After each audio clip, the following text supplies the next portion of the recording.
اللہ کی ڈیمانڈ کیا ہے؟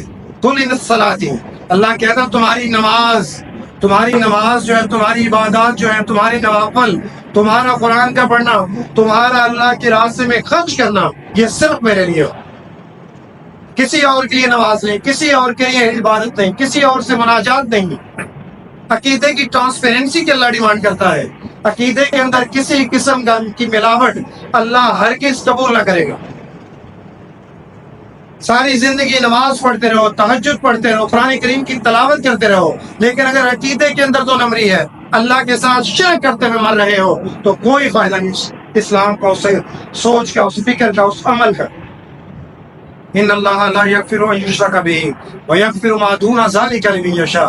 کاش ہم نے عربی کو پڑھا ہوتا، عربی گرامر کو پڑھا ہوتا، کیا ہم اللہ کے سامنے اس بنیاد پر چھوڑ دیے جائیں گے کہ ہمیں فلاں مولوی نے گمراہ کیا، ہمیں فلاں نے گمراہ کیا، ہم تو خود سمجھتے نہیں تھے، ہم تو فلاں کے پیچھے رہے، کیا اللہ رب العالمین ہمیں اس بنیاد پر قیامت کے دن چھوڑ دیں گے؟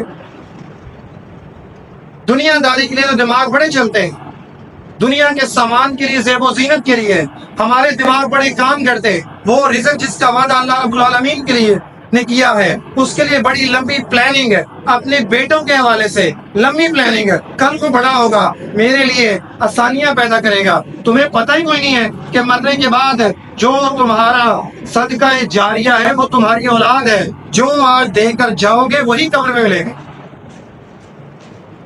اس کے لیے کوشش کوئی نہیں۔ کیوں نہیں ہم اپنے نوجوان کو سمجھاتے؟ کیوں نہیں ان کے ساتھ گھروں میں ماہانہ مجلس، ہفتہ وار مجلس کیوں نہیں لگاتے؟ کیوں نہیں ایک ایک عمل کے اوپر ان کی اصلاح کرتے؟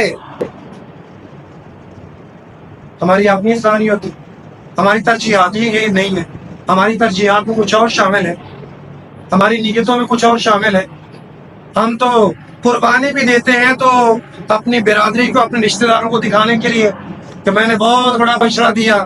ہم قربانی بھی دیتے ہیں یہ اپنے عزیز و اقارب کو دکھانے کے لیے، میں نے اتنا مہنگا بکرا خریدا۔ ادھر اذان ہو رہی ہے، ادھر فلاح کی طرف، سکسیس کی طرف بلایا جا رہا ہے، ہمیں پرواہ کوئی نہیں۔ ایک دن کے روزے کی اتنی بڑی فضیلت بتا دی گئی، ہم ٹس سے مس نہیں ہوتے، ہم کوشش ہی نہیں کرتے کہ ایک دن کا روزہ سال میں بندہ وہ رکھ لے، رمضان کے علاوہ 9 ذی الحجہ یوم عرفہ کا، تو 2 سال کے گناہ معاف ہے، کوئی پلاننگ نہیں۔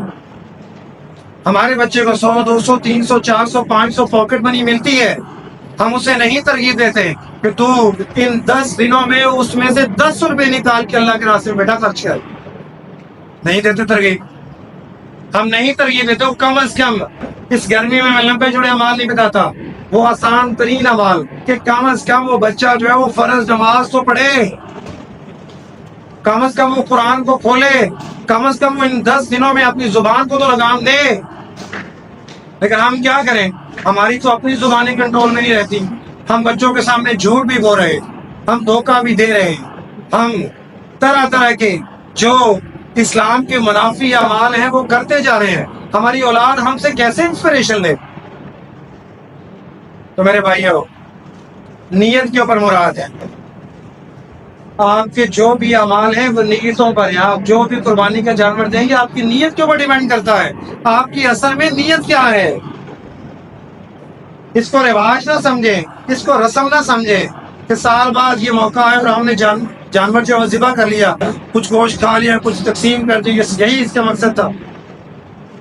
اگر نفس برائی کے اوپر کھڑا رہا، اگر یہ جسم اللہ کے سامنے نہیں جھکا، اگر یہ آنکھ بے حیائی سے نہیں بچی، اگر یہ دل برا سوچنے سے باز نہیں آیا، اگر یہ دماغ کسی کا حق کھانے سے باز نہیں آیا، اگر تمہارا ضمیر تمہیں گناہ سے شرمندہ نہیں کرتا، وہ جاگتا نہیں ہے، تو اللہ کو ایسے گوشت اور ایسے خون کی کوئی ضرورت نہیں ہے۔